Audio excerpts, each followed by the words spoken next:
Welcome to Movie Oubliette, the film review podcast for movies that most people have mercifully forgotten. I'm Dan. And I'm Conrad, and in each episode, we drag a forsaken film out of the oubliette, Discuss it and judge it to decide whether it should be set free or whether it should be thrown back and consigned to oblivion forever.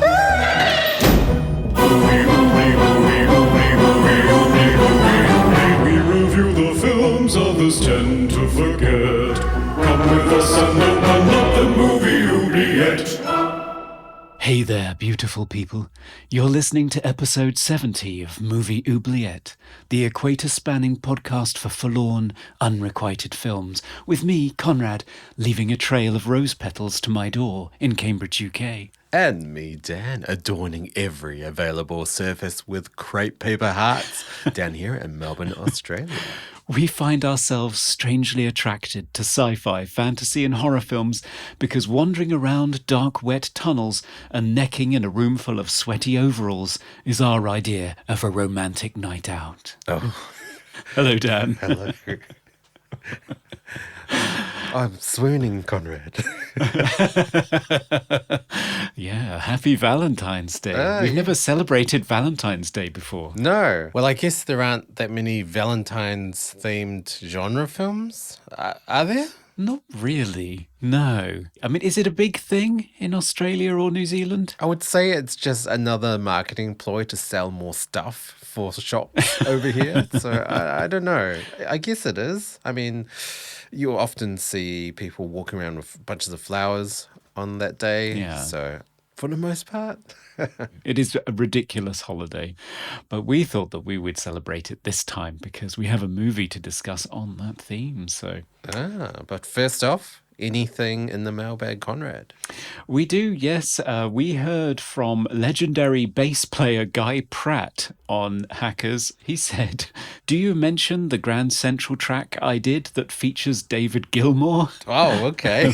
Which, yeah, we didn't. And Lamatos came back and said, "I think we mostly talked about the soundtrack and not the score. I was happy to finally get some of those tracks on the Record Store Day Edition." Okay.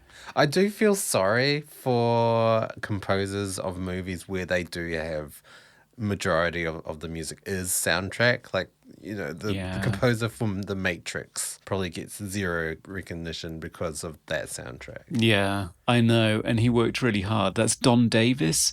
And he did loads of really experimental stuff with the orchestra, working with some of the artists that are on the soundtrack. Like for the car chase sequence in the second movie. Right. That's amazing. Okay. It's an incredible track to listen to, but yeah, nobody remembers what he did. All they can think of is really sort of high-profile techno tracks, I suppose. Yes. So yes, sorry, Guy Pratt, we didn't talk about your tracks, but yes, very pleased that it was finally revealed that David Gilmour was in fact on that track, because it was an enigma for quite some time whether it was him or not. Oh, right. Because that track, I don't think it had been released, and it's only just recently that the whole soundtrack has come out. Right. It's on Varese Sarabande now, if anybody would like to buy it. Yes. We also heard from Serge of Cold Crash Pictures. Hello, Serge. Who said, "I have started and stopped Hackers 3 different times in the last week, but I can't seem to finish it. Maybe I'm not in the right mood, but I just find it disappointingly contrived and aggressively joyless." Wow. That's a lot of hate. It is. If for nothing else, hacking is treated like a magic trick, not a process. On paper, it should work. A group of disparate rivals with common interest team up to defeat a corporate goon who targets them all. But every single scene in the first half, at least, is just characters being condescending assholes to each other. And I don't know why anyone bothers. Oh, that's the 90s, though. You have to be condescending. You do. It's a form of camaraderie. So I know. I have to say I'm with him. I don't like the movie at all. Yeah. I think maybe it's a generational thing. Maybe I'm just biased because I grew up in the 90s. Quite possibly, yeah. I wish I'd had the courage of my convictions in the episode and said that I wanted to bin it back in the oubliette, but I was just so starstruck by Lamatos that I didn't want to do it. I will still stand by cultural impact. It's about the cultural impact. Yeah, it definitely has that. So yes, that's Hackers. But what film are we going to be talking about today, Dan? Well, we did allude to it before, Valentine's theme. I'll just go grab it. Oh, there's a box of chocolates. Oh, nice. Just rummage through. I'll just push this bloody heart aside. Hang on. Ugh, yeah, I hate those. I always leave those. All right, I've got it. Oh, I'm telling you now, this town is accursed. I have a few of the chocolates along the way. Quite tasty. So what have you found for us? So today we are doing Valentine's themed 80s slasher, My Bloody Valentine. So it came out in 1981, directed by George Mihalka and written by Stephen A. Miller and John Beard. It stars Paul Kalman, Laurie Hellier, Neil Affleck, Keith Knight, Alf Humphreys, Don Franks, Patricia Hamilton, Larry Reynolds, and Jack Van Avera as Happy, the most appropriately named bartender. I have never heard of any of these people. So what happens in this movie? Well, in the small mining town of Valentine Bluffs, we meet a ragtag group of 20-something-year-olds as they ready themselves for the Valentine's Day dance. But that particular romantic day is marred by a series of murders that happened 20 years ago when a surviving miner from an accident, Harry Warden, seeks revenge on his supervisors with bloody murder. Oh my. 20 years later, with the Valentine's dance seemingly going ahead, human hearts start turning up in chocolate boxes as the gas-masked, wearing, pickaxe-wielding killer returns. Oh my. Throw in a love triangle, an ominous bartender, cases of beer, and it's a very amorously fatal day indeed. In 80s slasher, My Bloody Valentine. Oh my. Well, I'm cracking open a can of Moosehead Beer and getting ready for this one. Yeah, so get comfy, couples listening out there. Let's get into it. Okay.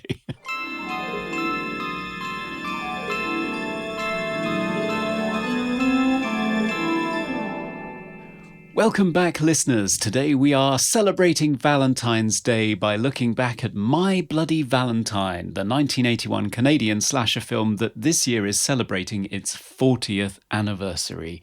Dan, had you seen this movie before? No. No? I had not. Had you? No, me neither. You know what that makes it? Oh, yes. Double blind. Indeed. I mean, it is one of the two genres of horror that I don't particularly enjoy as much. It's a slasher. Yeah. Slashers for me tend to be very formulaic. They just follow the template that slashers follow. I do want to talk briefly about the cast and crew.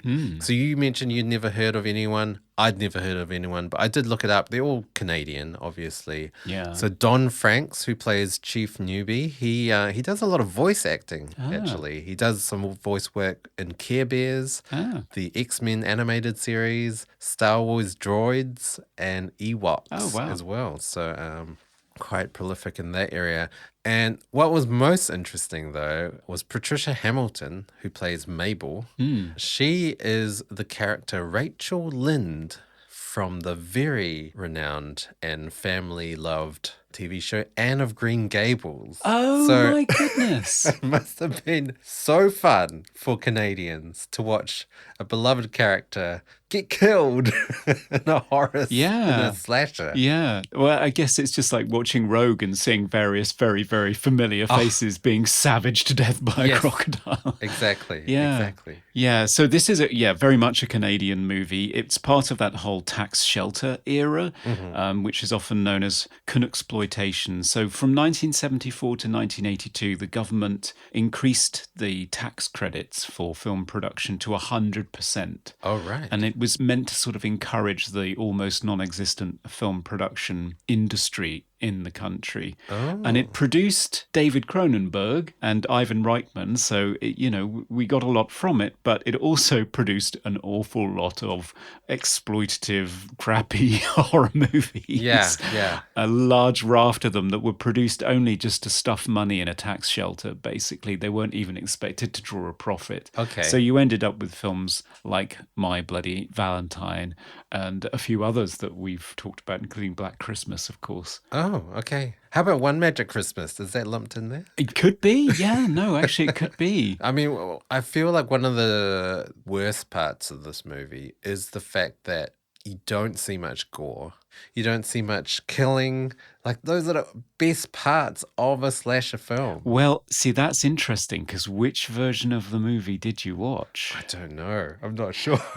So essentially, when this movie first came out, it came out in the wake of Friday the 13th, which caused a bit of a shockwave across the industry because they couldn't quite believe that so much sex and gore and all the rest of it. That's a pretty gory film. That's gruesome. That knife kill through the bed is, that's something you don't see every day. No, it's Kevin Bacon too. So yeah, it's a bit of a shocker.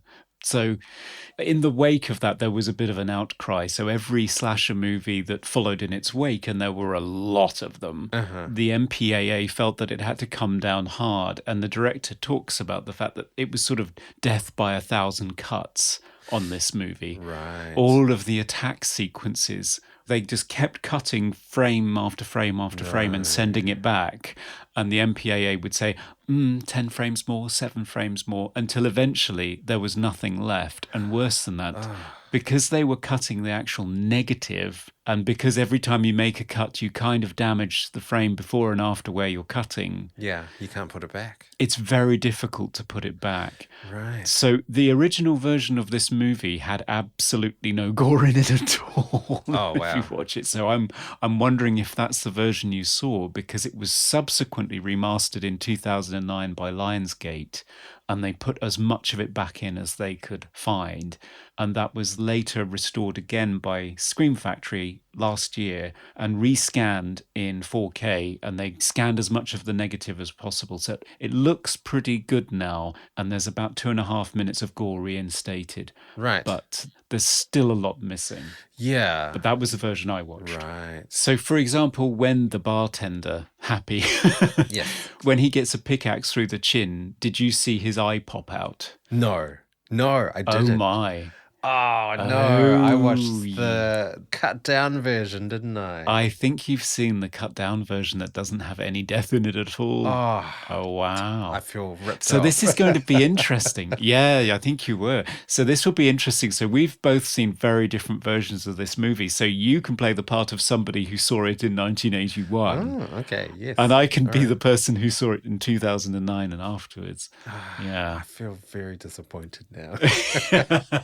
Yeah, you've missed all the gore. And the film is significantly different with the gore in it, although some of the scenes are better than others. Yeah. I mean, I do want to start off as well talking about the location. It's different to normal slashers. Normal slashers are just in dormitories or the city. But this is in this tiny, tiny mining town in the middle of nowhere in Canada. And most of the characters are minors. Yeah, they seem to be going for ordinary people. The director said he didn't want any Barbie dolls in the movie. So they're not teenagers. I mean, they're young people, but they're working, they're working class guys. Yes. And, instead of you always talk about how slasher movies are just ridiculously good looking people in great clothes being picked off one by one. I mean, these guys aren't really, I don't want to be rude, but they're not catwalk models particularly. Yeah, I did watch it with my wife, and she did say a lot of the women do look quite beautiful. Yeah. And my response was, no one looks caricatured, because often in slashers, everyone looks very overly featured in how they look or how they present themselves. Everyone kind of dresses about the same. Yeah. There's no stoner guy or surfer dude or, like the real terrible cliches that you normally get in slashers. Everyone is a miner and they wear appropriate clothing for winter. Yeah. You know? Yeah, they do. Yeah, and all their clothes apparently are from thrift stores because the director said that was one thing he hates is watching movies where people are wearing stuff that you can still see sort of like the hanger marks on it where it's just come out of the store. Brand new. Yeah, everybody looks Never worn. pristine and highly styled. He actually wanted real working people in a small town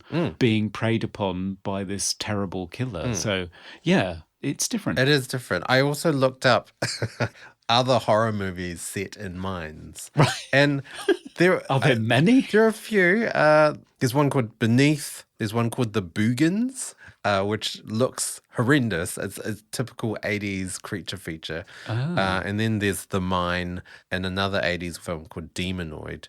But yeah, there aren't that many. When I was trying to think of mining type environments, I was thinking of The Descent or The Cave. Yeah. There's also a movie called Graveyard Shift, which is not technically a mine. I think it's just a mill or underneath a mill. Yeah. That movie's terrible, but I would love to cover it. I would love to cover it. It's a Stephen King adaptation, isn't it? It is. Yeah. It is. 1990. But it's, Of all the mining setting movies I looked up in terms of horror, this was the only one that was a slasher. Right. Most of the other ones were either put people in a difficult spot and see what happens, or they were creature features. Right. So, yeah, this seems to be the only slasher set in the mine. Yeah. So it's unique. It is. It is. Anyway, I did love the mining setting. I also, even though it was very archetype slasher, the killer was interesting as well. The look of the killer, the fact that he was just in the same get-up as the miners, with the gas mask being the most menacing part, of course. Yeah, he's kind of halfway between Michael Myers and Darth Vader with his mask on, breathing all the time. Sure. But the breathing isn't like Darth Vader, so hats off to the sound designer. He managed to do something that sounds very different, very much pipe based sort of. Yeah, I mean, it's very reminiscent of, Halloween. Yeah. And with all the sort of point of view shots as well, from the killer point of view. And it's funny watching slashers and seeing the weapon they choose. Like, what will the killer use? Oh, a pickaxe. I haven't seen that before. Yeah, it is Which different. is good yeah. as well. Yeah, and also he's kind of like the Milk Tray Man because after he's killed people, he leaves behind a heart-shaped box of chocolates with their heart in. Yeah. Yeah, and a sweet little poem. Yeah, exactly. Yeah, different. I know. I mean, that's a lot of effort to go through as well. know. You kill a person, you rip out their heart, you have a chocolate box that you've got prepared, you take out all the chocolates, put the heart in, you write a little poem. Yeah. That's a lot of effort. I know. And what does he do with the chocolates? Because he doesn't eat them because he's quite svelte. Yeah. So he must just be throwing these chocolates away, which is a terrible waste. Awful. I hope he's just buying the boxes in bulk. Like wholesale. He's got a warehouse of boxes.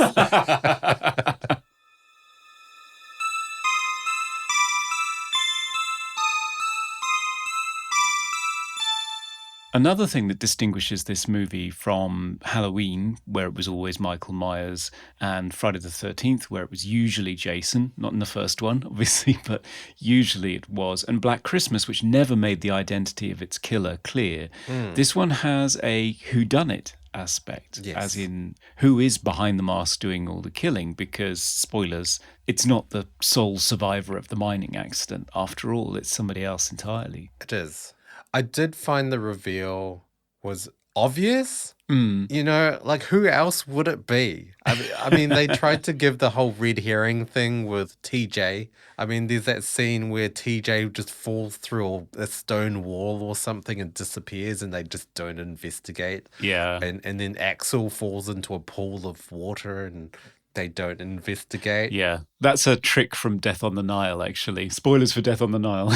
Okay. Yeah, if somebody vanishes halfway through an Agatha Christie and their body isn't found, then it's like, Yeah, exactly. So the reveal for me was a letdown. It was just kind of obvious who it was going to be.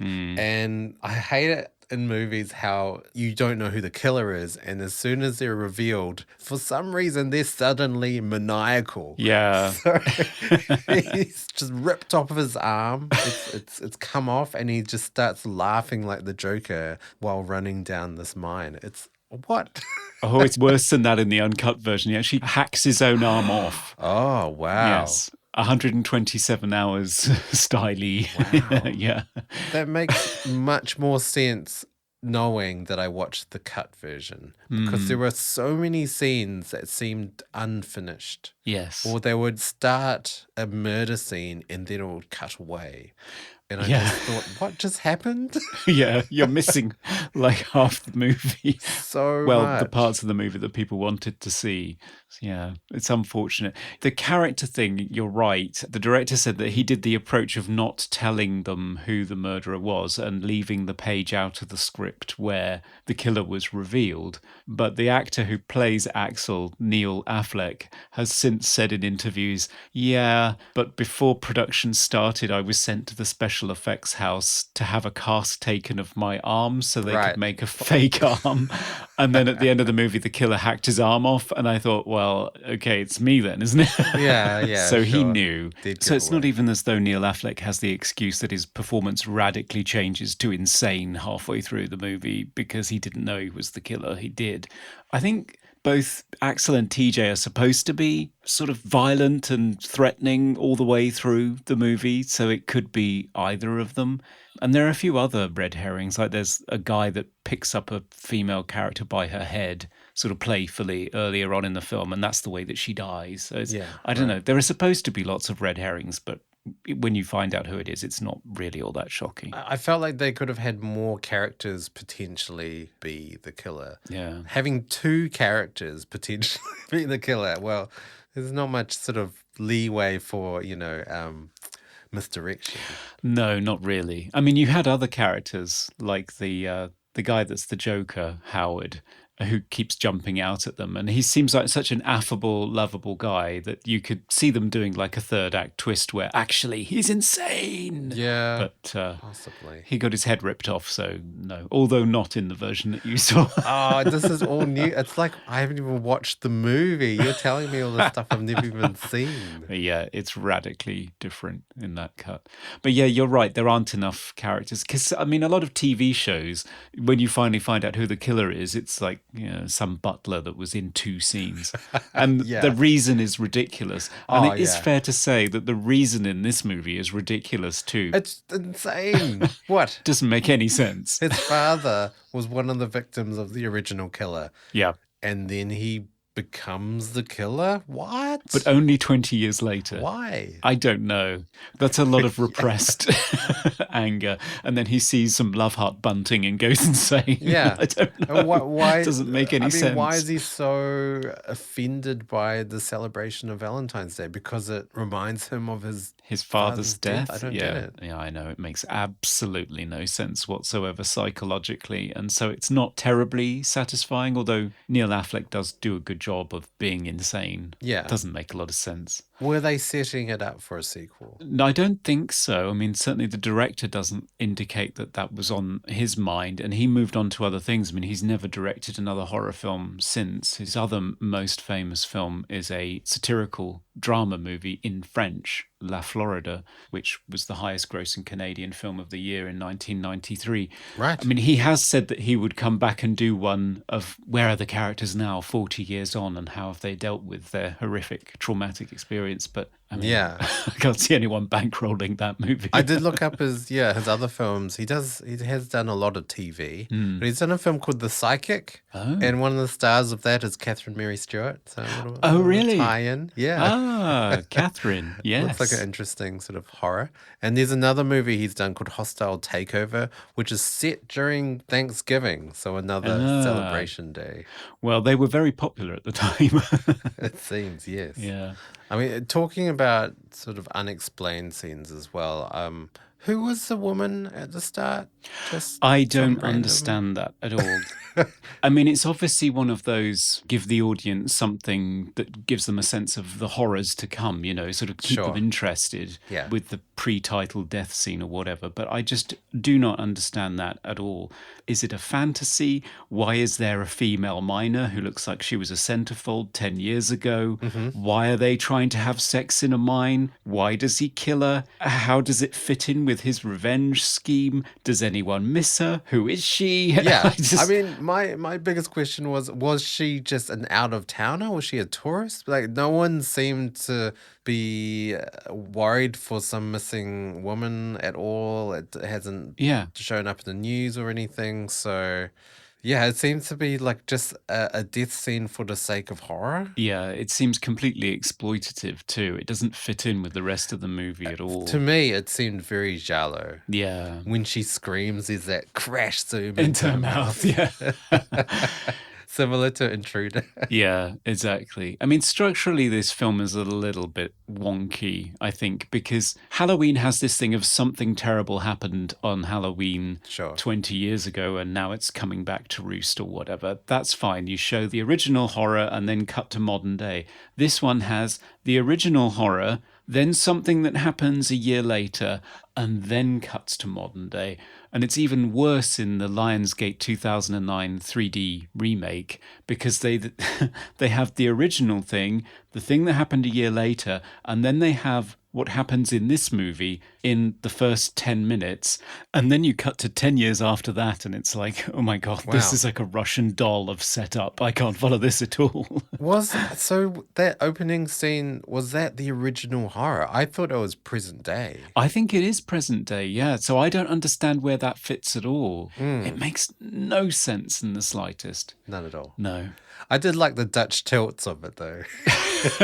All those Dutch tilts of the mind. Oh, yeah. Well, that's one thing to be said about the film. I mean, it does look good. And the use of the mine is very impressive. It's a real mine. Yes. You know, it took 45 minutes, I think, for the elevator to get down to 1 mile below the sea, which is where they were. No. They could only film on some days because the methane levels would get too high. And they had to have special lights so that the light bulbs wouldn't burst and set the methane off and kill them all. So it was really difficult circumstances that they were filming under, but they really make good use of it. I mean, you don't see the same part of the mine twice. They used lots of different locations, and it's lit in a way so that you can see it. Yes. But there's plenty of shadows and dark places for the killer to hide. They have a action scene on a mine car. They have an action scene on a ladder. You know, they really did put the location to good use, and it looks gorgeous. I mean, it's not a cheapo throwaway movie. It looks great. Well, because, I mean, I guess because it was a real location. Yeah. The director does say in the commentary they had to repaint the mine, though. Because... What, to make it look old? Well, because it's a real mine, but I think it's abandoned. It's no longer in use. It's called the Sydney mine. And when they heard, oh, we're going to use your mine for this film, they thought, oh, we'll clean it up. We'll make it all nice and new looking. So they painted it white. It's pristine. Oh, bless The them. director says in the commentary that it was so white, it looked like it was from a Disney film. Oh, God. And they had to repaint it to make it look old again, which is crazy. Oh, bless them. Good for their pride in their town, though. I think that's great. I feel sorry for the people that had to paint it and then repaint it.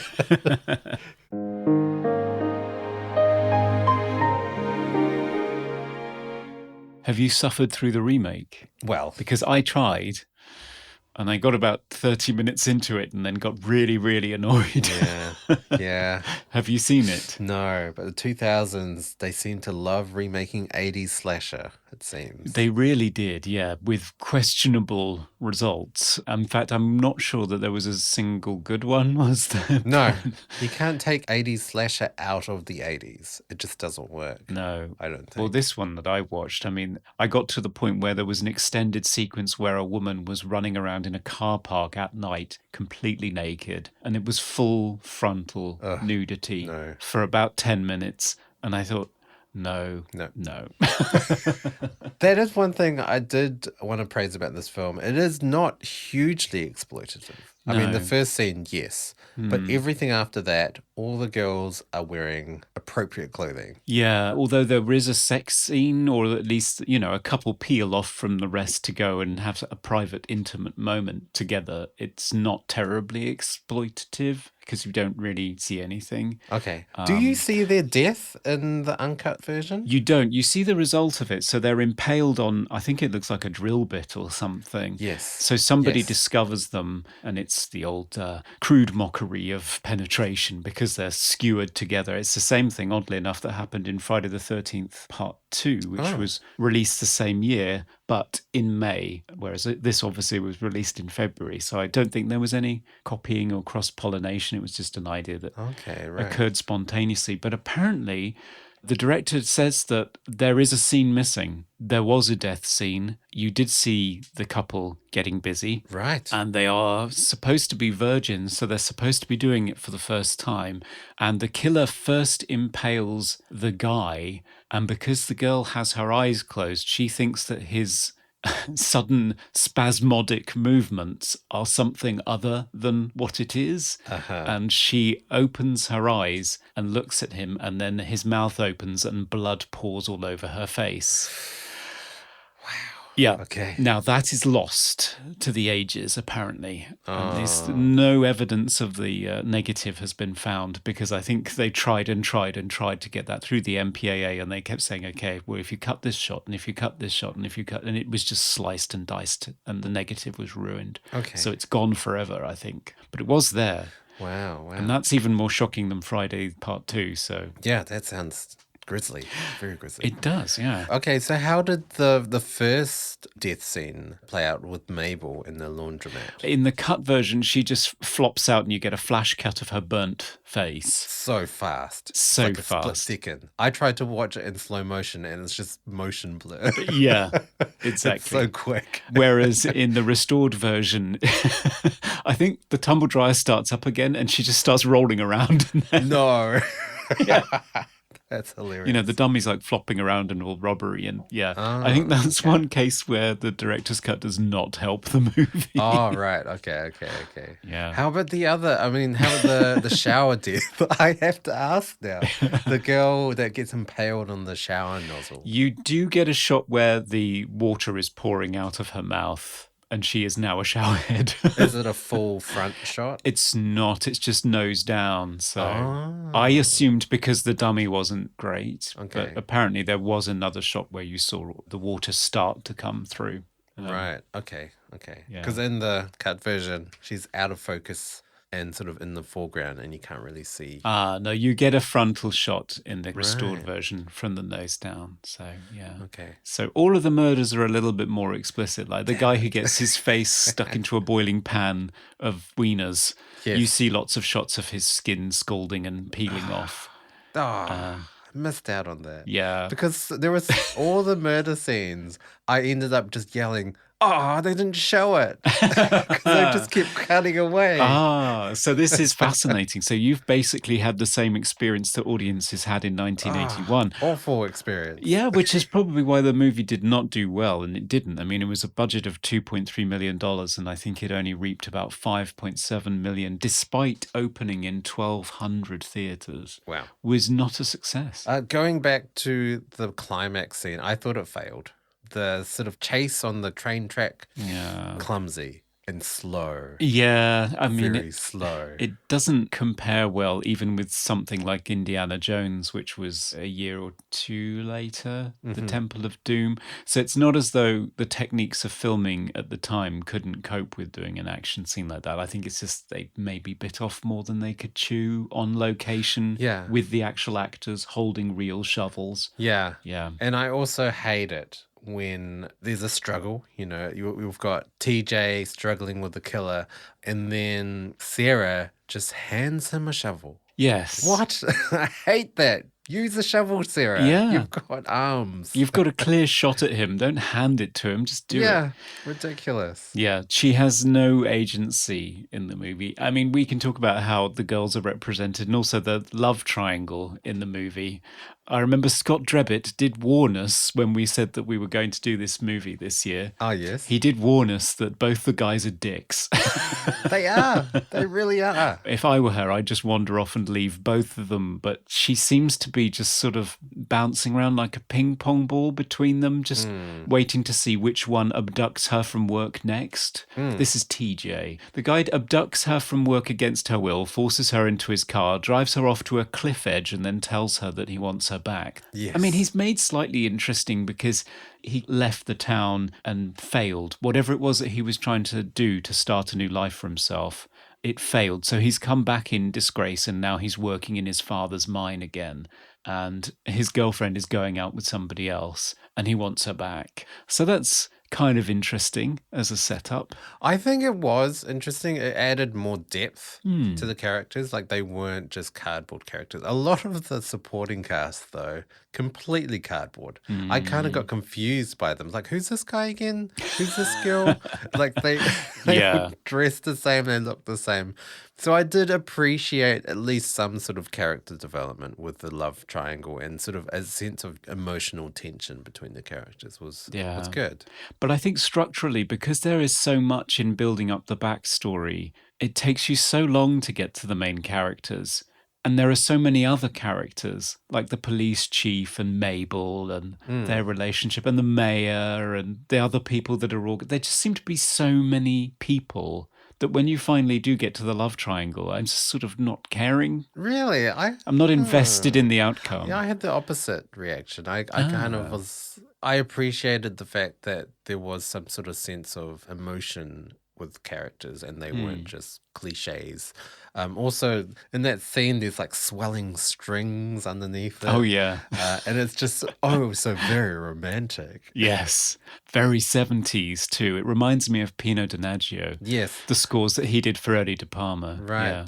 The whole movie, actually, very 70s. I didn't find it that 80s at all. Even the slasher genre felt like a 70s version of slasher, like Giallo. Yeah. A lot of the kills were framed like Giallo kills, with the brandishing of the weapon shot and... Yes. Yeah. Yeah, the close-up of the mouth screaming in fear. And Yes. The director does talk about paying homage to Bob Clark's Black Christmas in terms of his POV shots more than he talks about Halloween. He doesn't talk about Halloween at all. Right. Okay. So, fun little fact. The composer, Paul Zaza, also did the score for A Christmas Story, which was directed by Bob Clark. Yes.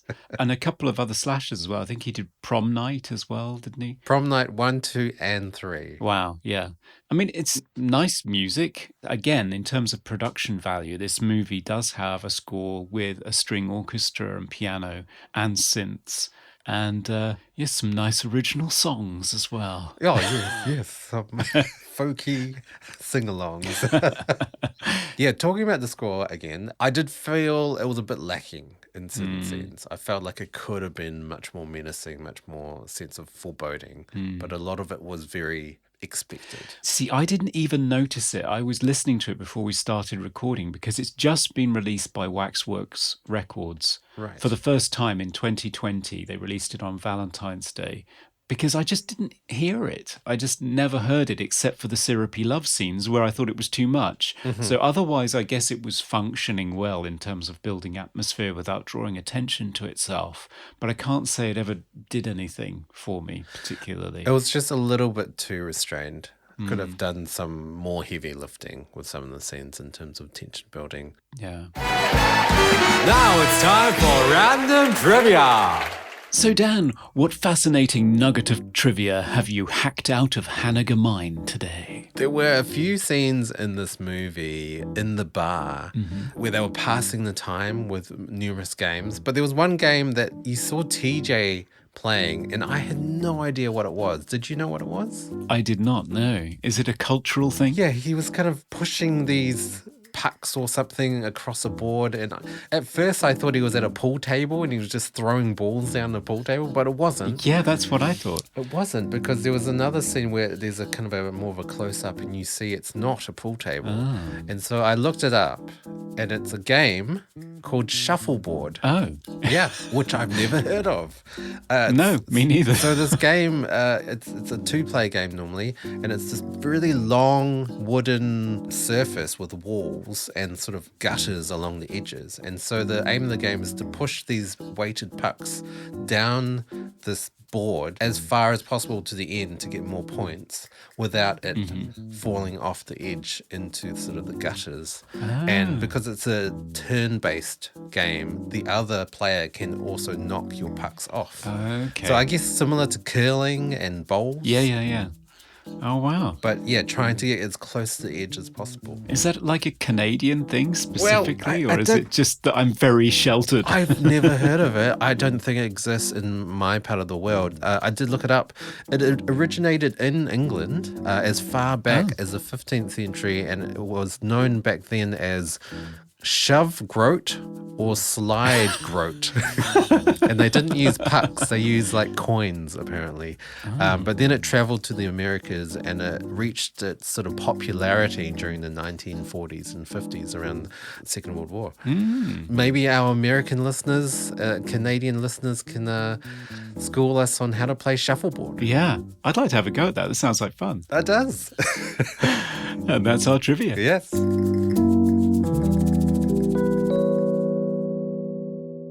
What about the sound? What did you think of the sound in the movie? Because apparently the director feels that one of the reasons why the MPAA came down on the film so hard was because it was, unlike many of the other slasher movies of the era, including the early Fridays, it isn't mono, it's stereo, and they thought their soundtrack was so impactful during the attack scenes that it made them more disturbing.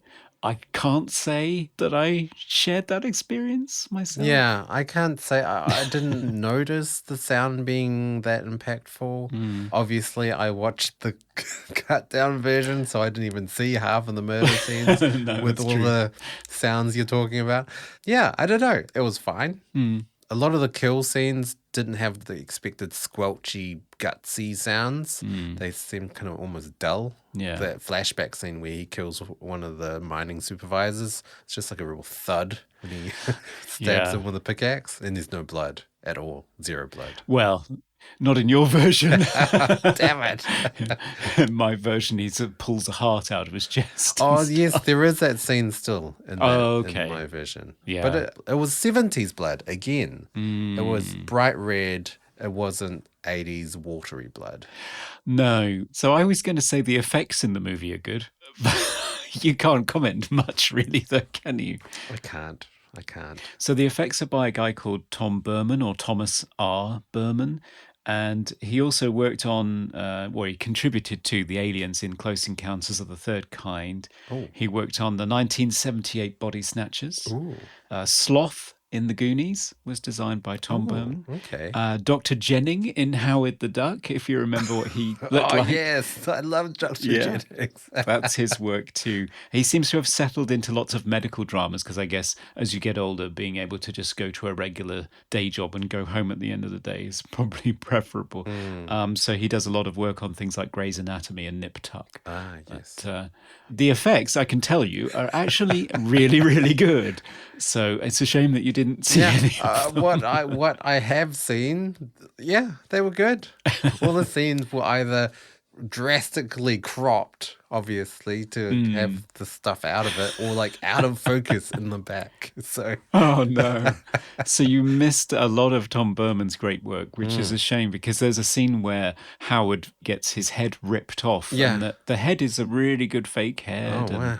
No. Yeah, the tearing is really disturbing. No, don't see that. Didn't see that at all. I was actually questioning when they descended the ladder. Did his head come off? I'm not sure. Yeah. Did I just see that? No, his head comes off and one of the female characters gets blood sprayed across her face. Wow. And yeah, it's really gruesome. So yeah, the effects works are really incredible. Great stuff for 1981, just like the other pioneers in physical effects at the time. Right. It's really good stuff. Good to know. Yeah. I'll just imagine that. Yeah. I know this movie is stock standard slasher. It ticks all the boxes that it needs to tick. The killer is exactly what a slasher killer needs to be. Mask, strange weapon of choice, and stalking a whole bunch of people, taking them out one by one. And you've got, your 20-something-year-olds getting killed off. But I feel, even though it seems cliche, like it does everything quite well. Yeah, I mean, I didn't find it scary, No. to be honest. It was fun to me. It was a fun kind of horror slasher. Yeah. It wasn't, well, yeah, I mean, I had a different experience. It wasn't overly gruesome, but also the characters weren't intolerable. The two main guys were a bit, borderline annoying. Yeah. But for the most part, they weren't terrible. And there wasn't, like a lot of slashers I find really annoying, just the amount of screaming involved as well. There wasn't a huge amount of that. For me, especially watching it for a second time, it was actually a really enjoyable watch. Yeah, I mean, in terms of the screaming, there is the character of Patty who turns into one of these hysterical, ridiculous girls who can't even walk or climb a ladder. Yeah. Because she's so paralyzed with fear. And it even has the cliche of slapping a woman to reboot her like a computer, which has a nasty flavour to it. Right. So yeah, I find that quite shrill and irritating at the end of the movie. I mean, in terms of how effective the movie is, I didn't find it all that scary. I didn't find some of the jump scares were particularly well engineered. There's a lot of people sort of popping up in tunnels in mid or long shots where it just doesn't have any impact at all. But, I mean, this film is surprisingly well loved, and I think it may be because it appeared on cable in its heavily cut form and was sort of like an introduction to horror for a lot of people, maybe. Yeah. I sort of approached it similar to Intruder. Right. Except Intruder is obviously poking fun at the genre, and it's much more of a comedy. This wasn't trying to be a comedy. No. It's trying to be a good movie, and it is a handsome production. A lot of effort was put into it. Yeah. That's the thing. You can see the production value. You can see the love and care in making a film. Yeah. In terms of what you mentioned with the scares not working, the worst scare was the bartender setting up that prank. And it's just like, this is terrible. This is a terrible setup for a scare. It's so obvious. You're just going to open and close this door many, many times until the last time when somehow the killers removed the dummy and replaced him and kills the bartender. The worst scene ever. Almost unnecessary. Yeah, it's the third time as well, isn't it? Though 1, 2, okay, here it comes. Yeah, there it is. Yeah, it's pretty obvious. Yeah. As a horror movie, I didn't think it was particularly accomplished in that sense, but there were a few fake scares as well, but they weren't annoying fake scares, so I give them a pass. Yeah. So the first one in the rubbish dump, where I think is it TJ or Axel comes up to the other one and hands him a beer. But there's no stinger. There's no big loud sound, which was nice. No, and another case where it has a POV shot for a character that turns out not to be the killer. So again, another red herring just through the way that it's shot. And there's also there's one that reminds me of Halloween because it's the police chief bumping into a young girl as she's walking through the neighborhood, this time at night. So it's like, okay, that's that scene from Halloween I remember. Yeah. Yeah, generally, I didn't find it particularly scary or well-mounted or interesting, but I mean, it's a handsomely made film, as I say. I mean, they did put a lot of effort into it, and it means a lot to a lot of people, which I don't understand because in the form that most people saw it in until 2009, there isn't much there. Yeah. I think it also, the setting, the fact that it was a different setting, and something about horror films set in small towns is something endearing about that. Like, I have the same feeling with Rawhead Rex, the small town setting, and pretty much every single New Zealand horror film ever made, that small town setting. it's much more sort of lovable characters, I find. Yeah. The small town setting without hillbillies. I find that too cliche, and the hills have eyes or Yeah. last house on the left or something like that. That's terrible. Yeah, I know what you mean. Much prefer our small town characters in chunky knitwear. So much knitwear. Well, it's Canada, so Oh yeah, I mean it's appropriate. Coming to you live from the Movie Oubliette Theatre, it's the prestigious Mobley Awards. It's the Moobley Awards, where no amount of heavy breathing and serial killer curses will prevent us from nominating our favourite delicious Valentine's chocolate parts of the film in a number of coal dust coated categories. Best quote. My favourite quote comes from TJ in answer to his father's question, "Where are you going, son?" And he says, "Where I always go this time of day, for another beer and a real good nose pick." Oh. I don't know whether that was in my version of the film. Surely nose picking wasn't offensive to the MPAA. That wouldn't surprise me. My favourite quote is just one of the lovely poems that the killer uses. Oh, I guess I have to say both of them. So one of them was, "Roses are red, violets are blue, one is dead, and so are you." But why is only one dead? I don't understand. Yeah. Surely if you cut flowers, they're all dead. I didn't get it. Yeah. I was questioning the poetry and the scansion. Wow. It's all about ominous Effect, yeah. Yeah, I guess. Whoop. And the second one? And the second one was, "It happened once, it happened twice, cancel the dance, or it will happen thrice." Yeah, like a good use of thrice. Yeah, I just never use that. I poem. should use that more often in conversation. Best hair or costume. Winter clothing, appropriate Yes. attire, so much denim, flannel shirts, puffer jackets, knit sweaters. Oh, yeah. But there is one character in the bar that I did note. He just looks like how everyone would imagine, I don't know, an 1800s fisherman looking like. So he's got the beard, he's at the bar, isn't the he? grey Yeah. beard, and he's smoking a pipe even, and he's got one of the kind of sailor hats on. I know. He looks like he wandered in from the set of Jaws. Yeah, What's he doing there? I don't know. It is a maritime town, though, I think. Oh, so- is it? Oh, that makes sense. Yeah. My favourite in terms of costume is poor Mabel. Poor, lovely Mabel, Oh, who's yes. trying to organise the Valentine's dance and has a secret crush on the police chief that's not so secret. Yes, I do love her bright red cardigan with a love heart patch stitched to it, and her frilly white and red blouse, and her love heart hair clip that she's got in her hair. She's one of these middle-aged ladies that when she's got like a holiday theme, she goes full bore, like 100%, for yeah. days. Yeah. Most 80s moment. So for me, the most 80s thing about this movie is horror movies based around holidays in the wake of Black Christmas and Halloween. Practically every date in the calendar was taken up by one of these slasher movies. So you had Prom Night, Happy Birthday to Me, Mother's Day, Graduation Day, New Year's Evil, Silent Night, Deadly Night, Home Sweet Home, which apparently is based around Thanksgiving. Never seen it. Okay. And 2 April Fool's Days. So there's not much left. I guess in Britain you'd have to have something based around bank holidays or something. I don't know. Yeah, Labour Day. Labour Day, yeah, something.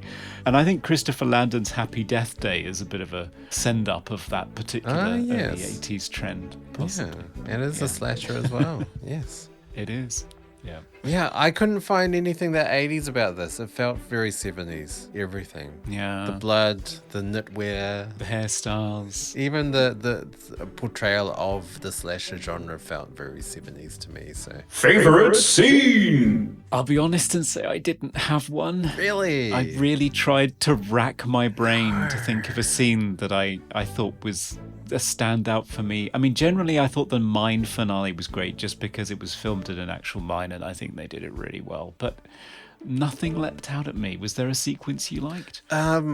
actually, I quite like, even though it's super cliche, super slasher, actually super horror film. You know, you have your town figure that is just ominous all the time, the bartender. So he tells the story of the original killings. It's cliche, yes it is, but I thought it was really well done. It was almost like urban legend. Like he was telling an urban legend, like a scary story to the kids with the flashback. I thought it was good. Well, that's actually my horror cliche. It is a cliche, isn't it? Most cliche horror moment. Yes, the harbinger of doom. I mean, they even make fun of it in Cabin in the Woods, which I really love, where they actually call him the harbinger and they're all sick of him because that's all he does is say, "You kids are gonna die!" That kind of thing. I do love that movie so much. But and also I thought you got extra special cliche bonus points for having the flashback begin with sort of wobbly misty vision and harp glissando. Oh, yeah, It's like, yeah. oh, for God's sake. Really? Oh, no. Well, in terms of cliches, like there was one sort of sound cliche I might have to include as my sound of the film. When Sarah's walking home and you've got an owl hooting in the background, and then she sees the shadow of the tree branches on the wall, and you have like branch scratching sound. Yeah, I of thought course. that was super cliche for horror. Yeah, or scratching against windows. They always do that. Wake people up at night scratching up against windows. Yes. Why don't they prune their trees? I don't know. We do have a tree outside our bedroom window, a lot of scratching. Really? I think it's just laziness. Gosh, I couldn't sleep with that happening. Not after yeah. Poltergeist. No way. Fair call. Best special effect. Well, this is hilarious because you haven't seen any of them. I know. I mean, I have to say my favorite effect was the split second of Mabel's dried, shriveled corpse tumbling Yeah. out of the machine. Well, you probably wouldn't say that if you'd seen it bumping around. Maybe. Yeah, that one I didn't like so much. Yeah. Well, Corinne, you seem to have the smorgasbord of effects to choose from. Which one would I you do. choose?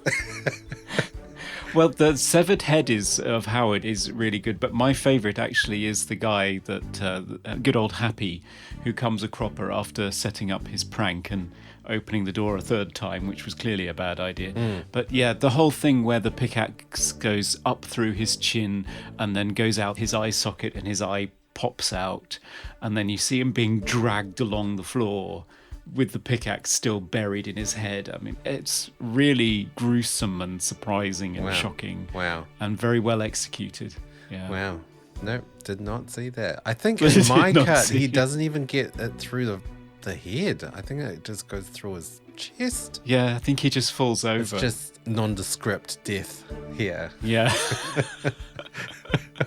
It's a good effect, promise you. It's really good. At this stage, you could just be making up things, and I I would just know. believe you. I know, I could say anything. And then the aliens arrive. Favorite sound effect. My favourite was probably the moment when the evil miner is smashing light bulbs along the Oh, corridor. yeah, I did notice that. Yeah, and they hear it, and somebody says, "It's probably just rats." I know.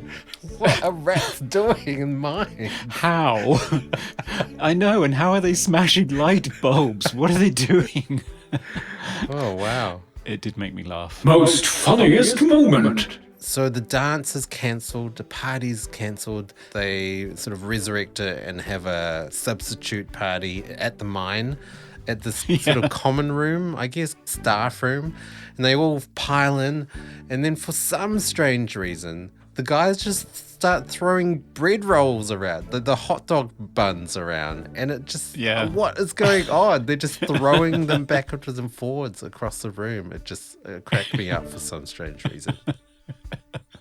Yeah, and who holds, if you want to have a party, who wants to go back to their office? I know. And mount one Go to like in the someone's canteen. house. What? What's Anything. wrong? The pub. Go to the pub. Don't go to the mine. What are you doing? Don't know. Well, oddly enough, my favourite was Mabel's death in the laundromat, because in my cut of the film, Yes. the version that I saw, not only did she flop out, but then the sort of spin cycle starts again, and she starts sort of bouncing around, and the police chief is like pulling all of these faces in horror and gripping the side of the washing machines next to it, and it just goes on for far too long. Oh, And this wow. is one case where I thought, no, this director's cut is making things worse. Cut away, cut away. It just looked comical. Oh, Poor wow. old Mabel. Okay, that's our Moobly. It is. Hi, this is Duncan Skiles, director of The Clowfish Killer, and you're listening to Movie Oubliette.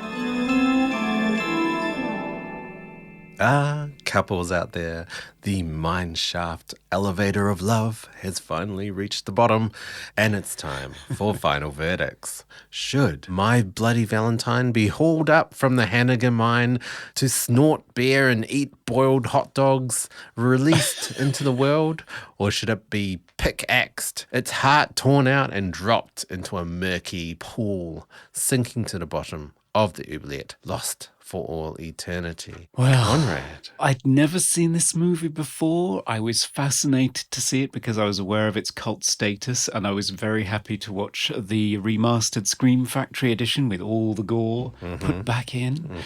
But I have to say, it left me cold, just as cold as a deep, dark mine, to be honest. Wow. I didn't find it particularly affected. I appreciated the fact that effort had gone into it. It wasn't a cheapo exploitation shocker. There was a bit of character depth. There were nice locations. It was a different group of people than you're used to seeing. But I didn't find it particularly effective. I didn't find it particularly interesting. Slasher isn't my favourite genre anyway, so maybe that's a participating factor. I can understand why people may love it, but no, it didn't do anything for me, and I can't see myself recommending it to anybody. Wow. Well, I mean, slasher is not my favorite genre of horror either, but I had fun with this. I actually did have fun with it. It wasn't the intruder, black comedy, tongue-in-cheek horror. I appreciated the character development and having a setting that was much more interesting than just some unknown city. I love the small town aspect. I think this movie is really great for rewatches as well. The first time I watched, the reveal at the end was ridiculous, but rewatching it, I did have fun with it, and I really want to watch the uncut version now. So I would release this. I think even though it is cliche in terms of slasher, it does it well. Oh, okay. Well, you know what that means. Oh, We have to get out the coin of fate for the first time in 2021. okay. Hang on. It's a bit dusty. So is it severed heads for you or tails? Oh, it's severed heads for sure.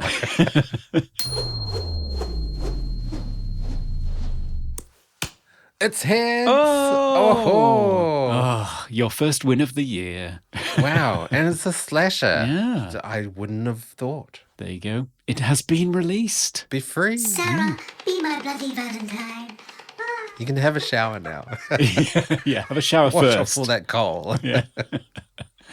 Yes. Slap the other films with a wet towel. So 80s slasher for 2021, we've done. Tick. What's next, Conrad? Well, we have a special guest next week returning from the horror quiz. Joe Lipsett will be with us, and he really wanted to do one of those 90s sexy thriller murdery movies. Oh, yes.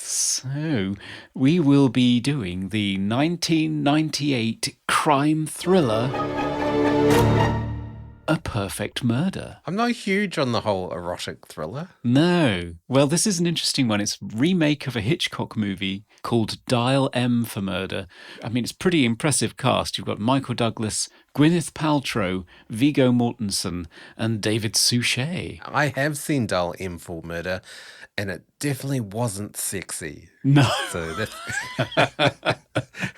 it's going to be interesting how they sex it up. Yes, and Joe Lipsett will be there with us to guide us through the eroticness. So we'll look forward to that. Yes. And if you want to look forward to our episodes, keep track of our releases. Also, interact with us. We love your messages on all social media. We are on Twitter, Facebook, and Instagram as Movie Oubliette. If you'd like to send us a love letter, you can email us at movie.oubliette@gmail.com. And if you want to send us even more love in the form of money, you can become a patron on Patreon. For $1, you get to nominate films and get access to extended versions of segments from our episodes.